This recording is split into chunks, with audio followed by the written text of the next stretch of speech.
मालदीव के राष्ट्रपति मोहम्मद मोइजू चीन दौरे से लौट कर आए तो उनके तेवर बिल्कुल अलग थे।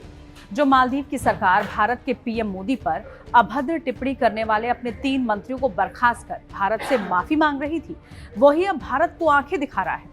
बता दें कि मालदीव के वर्तमान राष्ट्रपति मोहम्मद मोइजू चीन परस्त समझे जाते हैं। चीन बेशुमार कर्ज देकर मालदीव को अपने पाले में कर रहा है, लेकिन मोइजू अपने देश को ड्रैगन के हाथों की कठपुतली बनाकर आत्मघाती कदम उठा रहे हैं।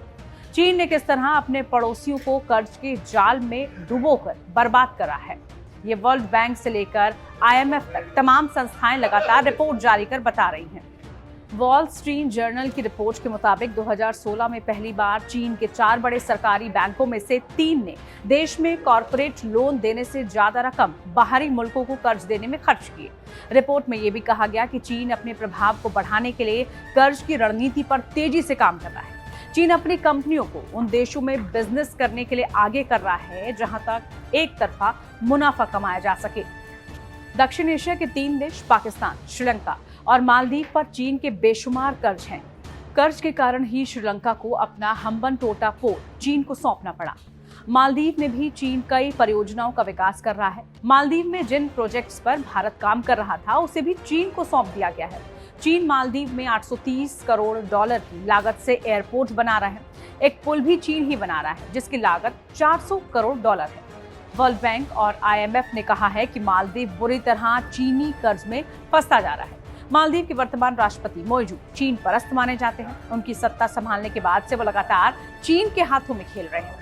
वन बेल्ट वन रोड में भागीदार बनने वाले 8 देश चीनी कर्ज के बोझ तले दबे हुए हैं। ये देश हैं Pakistan, Maldives, Djibouti, Kyrgyzstan, Laos, Mongolia, Montenegro और तजाकिस्तान।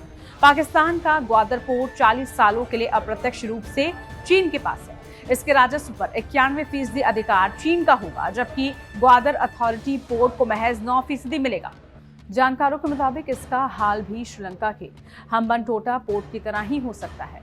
चीन की 14 देशों के साथ करीब 22,000 किलोमीटर लंबी सीमा लगती है, लेकिन उसकी 1.5 दर्जन देशों के साथ उसका सीमा विवाद है।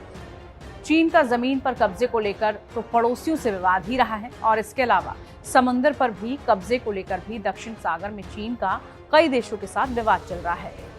जमीन सीमा में चीन का विवाद भारत, नेपाल, भूटान, लाओस, तिब्बत, ताइवान, इसके अलावा मंगोलिया और म्यांमार।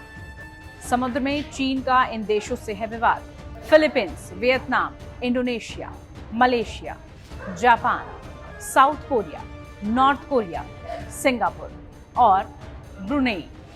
ऐसे में हर मुश्किल वक्त में साथ देने वाले भारत का एहसान मानने के बजाय चीन के हाथों का खिलौना बन रहे मालदीव को बड़ी कीमत चुकानी पड़ सकती है।